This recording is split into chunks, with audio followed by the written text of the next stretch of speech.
संकल्प कब होगा? जब काम होगा।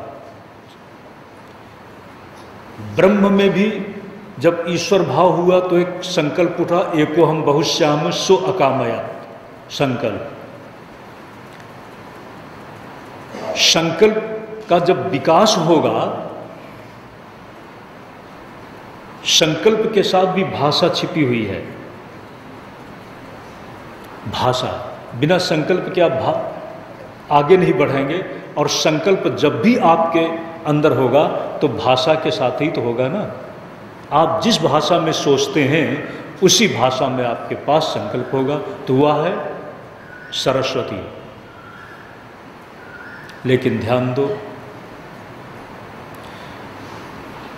संकल्प के बिना गति नहीं है, और उस गति को आगे बढ़ाने वाली जो शक्ति है दूसरी है लक्ष्मी। महाकाली, महालक्ष्मी, महासरस्वती के रूप में इनको बताया सर्ग। फिर प्रतिसर्ग के रूप में आगे इसी पर चर्चा आगे बढ़ेगी। एक ही शक्ति है, उसका नाम है महाशक्ति। जो हमारे विद्वान पंडित जन रोज रोज बोलते हैं, श्री महाकाली, महालक्ष्मी, महासरस्वती स्वरूपिण्यै त्रिगुणात्मिकायै दुर्गा देव्यै नमो नमः। दुर्गा देव्यै नमः। श्री महाकाली, महालक्ष्मी, महासरस्वती स्वरूपिण्यै त्रिगुणात्मिकायै, जो त्रिगुणात्मिका एक महाशक्ति है, उसी का नाम है दुर्गा। दुर्गा ये दुर्ग नाम के असुर का वध करने के कारण एक परिस्थित सापेक्ष नाम है। अगर आपके दुख को दूर करती है, दुख हंत्री जो मंत्र है, ह्रीं प्रपद्ये शरणं देवीं दुं दुर्गे दुरितम हरो। आप अपने जीवन से अगर दुरित को हटाना चाहते हैं तो ये प्रार्थना है, मंत्र है, प्रार्थनात्मक मंत्र है। ह्रीं प्रपद्ये शरणं देवीं दुं दुर्गे दुरितम हरो। किसी भय का क्षण हो, आपत्ति का क्षण हो, तो दुर्गे दुर्गे रक्षिणी स्वाहा। ध्यान देना, इन सब मंत्रों में एक संदेश है। आप भय में हैं तो आप भय से बचना चाहते हैं, अभय रहना चाहते हैं। अगर आप संकट में हैं, विपत्ति में हैं, तो उस विपत्ति को दूर करना चाहते हैं। इसलिए उसके अलग अलग रूप हैं, और उन रूपों में वह हमारे सामने अलग अलग नाम से रूपांतरित हो जाती है, लेकिन उसका रूप अद्भुत है। अद्भुत रूप के साथ वह हमारे जीवन में स्वस्थता और सौंदर्य का आधान करती है। फिर स्पष्ट कर दें, महाकाली, महालक्ष्मी और महासरस्वती तीनों का जो संयुक्त रूप है, तीनों जहां समाविष्ट हो गए वो है दुर्गा। लेकिन वह दुरित को दूर कर दे, दुख को दूर कर दे, भय को दूर कर दे। इसके साथ अपने रूप में वो कैसी है? रूप में वह ललित सौंदर्य संपन्न होने के कारण लालित्य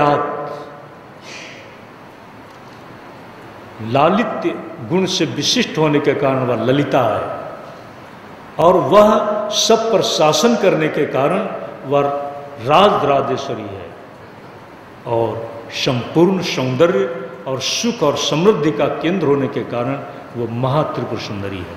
ये उसकी विशेषता है। तो इस देवी भागवत की जो अधिनायिका है, अधिष्ठात्री, उस त्रिपुर सुंदरी का वंदन करते हुए ऋषियों मुनियों ने कहा कि आप मुझे देवी भागवत की कथा सुनाइए।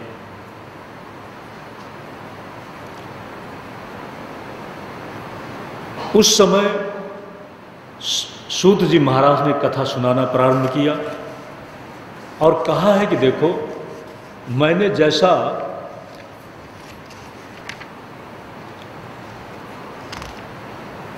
अपने गुरु कृष्ण द्वैपायन, जिनका जन्म द्वापर में हुआ, उनसे मैंने जैसा सुना और उन्होंने किसी समय अपने पुत्र सुखदेव जी से इस देवी पुराण को पढ़ने के लिए आग्रह किया था, वही कथा मैं आपको सुनाऊंगा। उस समय एक बात और भी स्पष्ट हुई, जिसका उल्लेख सिर्फ देवी भागवत में है, अन्यत्र नहीं। आज आप 28वें कलयुग में जी रहे हैं, अष्टाविंशतितमे कलयुगे। इसका मतलब 28 चतुर्युग, 27 चतुर्युग हो चुके हैं। तो 28वें चतुर्युगों में द्वापर तो बीत चुका है और उस चतुर्युग का अंतिम युग चल रहा है, कलयुग। तो इस द्वापर में अर्थात 5000 वर्ष पहले कृष्ण द्वैपायन का जन्म हुआ। तो एक प्रश्न पैदा हुआ है कि क्या और भी व्यास हैं? इस बात को कहा है हाँ। इस मनवंतर में, इस वैवस्वत मनवंतर के जो 27 द्वापर बीत चुके हैं, उनके भी अलग अलग व्यास हुए हैं। और सबसे पहले जो व्यास हुए हैं वो थे प्रजापति,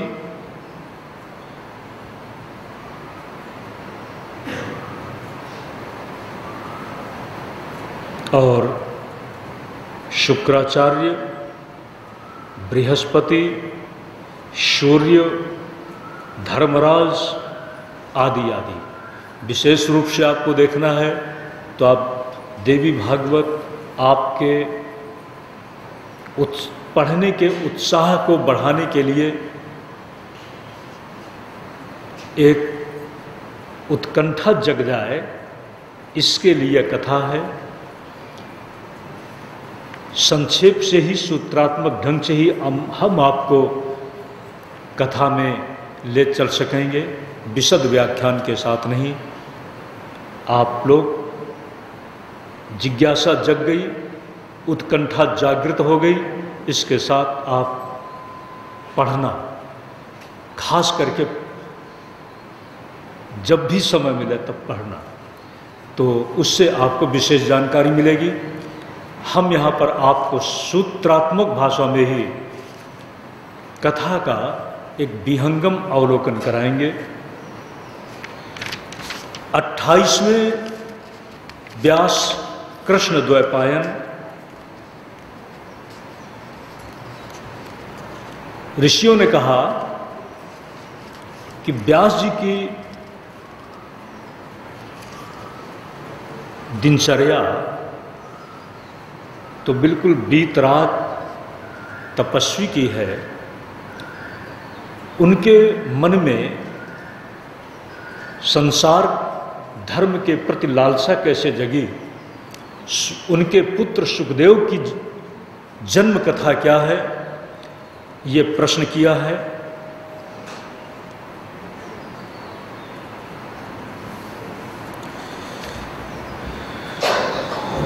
जिस कथा को पढ़ने के लिए व्यास जी ने विशेष आग्रह किया था सुखदेव जी को, उस कथा के संबंध में हम जानना चाहते हैं और उस कथा के साथ सुखदेव जी महाराज को क्या ज्ञान हुआ, क्यों पढ़ने के लिए कहा। सुखदेव जी के जन्म कथा के पीछे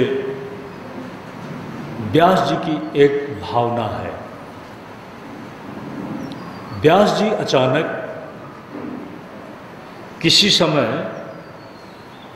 अपने आश्रम में कुछ पक्षियों को उड़ता हुआ देखते हैं।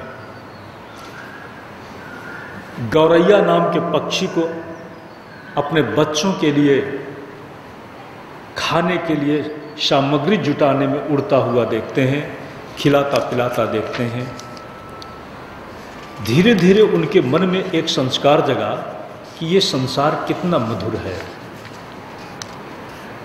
और इसी के साथ उनके मन में एक लालसा जगी है कि अपुत्रस्य गतिर्नास्ति, संसार तो दो से चल रहा है, जीवन के दो पहिए हैं, नारी और पुरुष। उनके मन में भी एक संतान का भाव जगा है, लेकिन ये कैसे संभव हो, इसके लिए उन्होंने मन में एक दुविधा का अनुभव किया। उसी दुविधा के क्षण में देवर्षि नारद का आगमन हुआ है, और देवर्षि नारद ने उनको तपस्या करने के लिए निर्देश किया। एक पर्वत कंदरा में बैठकर वेदव्यास जी तपस्या करते हैं, और वहाँ पर भगवान शंकर और माता शक्ति का दर्शन हुआ है, और उन्होंने कहा है, वेदव्यास तुम्हारा मनोरथ पूर्ण होगा।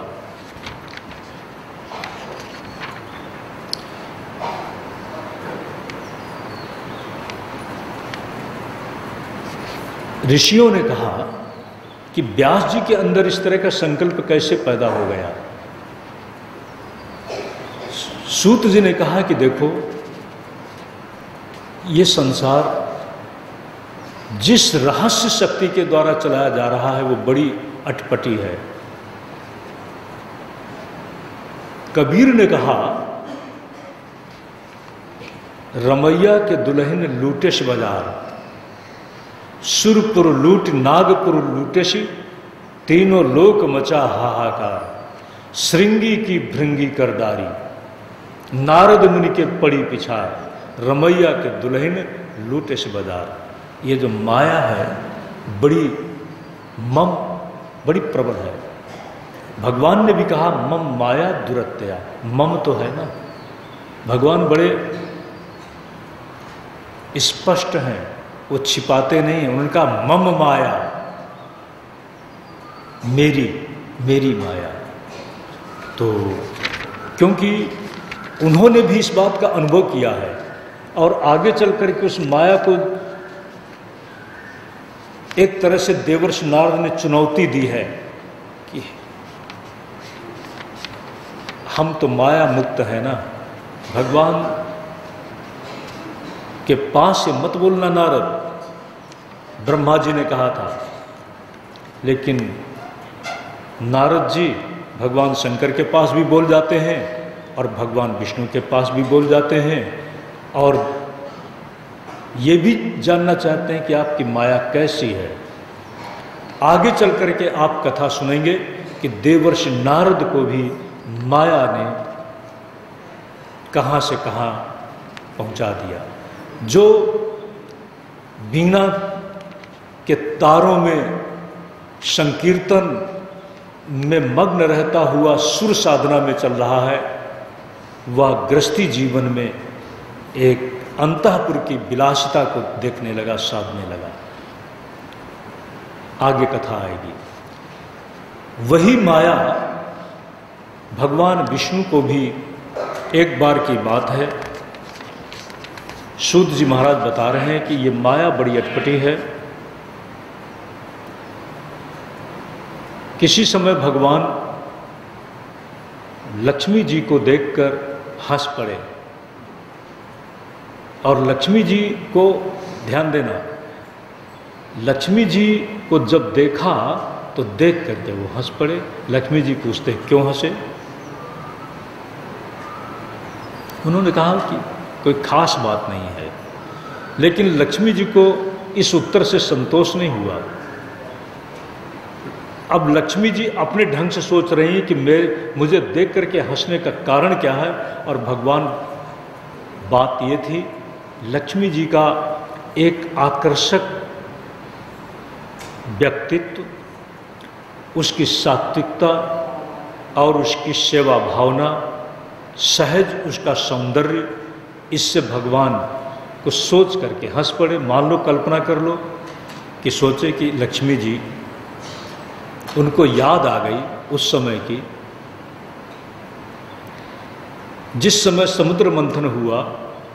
लक्ष्मी जी को देखकर सभी देवताओं ने अपने अपने मन में उसको पाने की लालसा देखी, लेकिन लक्ष्मी सबको नकारती हुई भगवान विष्णु को ही वर्ण करती है। लेकिन ये भगवान सोच रहे हैं, लेकिन लक्ष्मी ने कहा कोई बात जरूर है। उसने अपनी कल्पना कर ली और उस कल्पना में दुश्चिंतन करने लगी। और उस दुश्चिंतन में क्या दुश्चिंतन करने लगी, ये तो आपको पता है। भगवान विष्णु की 3 पत्नियां हैं, गंगा, सरस्वती और लक्ष्मी। तीनों ही आपस में लड़ पड़ी हैं। गंगा को यह था कि सरस्वती अपनी वाचालता से प्रभावित करती है, और सरस्वती को था गंगा चपल तो है ही, अपनी चपलता से भगवान विष्णु के मन को बार बार ये खींचती रहती है। गंगा चपल है ना, तरंगों में चलती है, किसी की चाल भी बड़ी तरंगी होती है। तो लक्ष्मी चुप रहती है। सरस्वती गंगा को सहन नहीं कर पाई, शाप दिया कि तुम अपनी चपलता के कारण, और बहाना खोज लिया। अंदर बैठा हुआ जो द्वेष था, उस द्वेष को निकालने का कोई न कोई बहाना मिल गया, और उस बहाने को सामने रख करके झगड़ पड़ी और शाप दिया नदी बन जाने का। ध्यान देना, इस सब के पीछे रहस्य छिपा हुआ है। और गंगा को जब सरस्वती बोल रही है, तो लक्ष्मी की तरफ भी सरस्वती करे कि ये भी इसके साथ है, इसलिए चुपचाप मौन खड़ी है। लक्ष्मी को भी शाप दिया है, क्योंकि जब व्यक्ति जिससे झगड़ता है तो सोचता है कि इससे कोई न बोले। जिससे झगड़ता है सोचता है कि इससे कोई न बोले, और उसका साथ न दे तो पहले साथ लेने के लिए उसको उकसाता है कि मैं जो बोल रही हूँ ठीक है ना। वो नहीं बोलता तो भी उसको परेशानी होती, बोलती क्यों नहीं है। तो सरस्वती को भी शाप दिया, लक्ष्मी को भी शाप दिया नदी बन जाने का, और उस समय गंगा ने शाप दिया सरस्वती को। बाद में भगवान ने दोनों को परस्पर और समझाया। लक्ष्मी के लिए कहा कि तुम अत्यंत शांत और सरल रही है, इसलिए तुम मेरे हृदय में निवास करेगी। आज वही लक्ष्मी दुश्चिंतन कर गई। दुश्चिंतन क्या कर गई कि लगता है कि कोई और नजर में आ गई, इसलिए मेरे रूप को देखकर अब मैं अच्छी नहीं लगती लगता है, और ये हंस पड़े। उसी के साथ ध्यान देना, एक जब दुश्चिंतन की तरंग पैदा हो जाती है तो उसमें अनर्थ हो सकता है। उसने शाप दे डाला।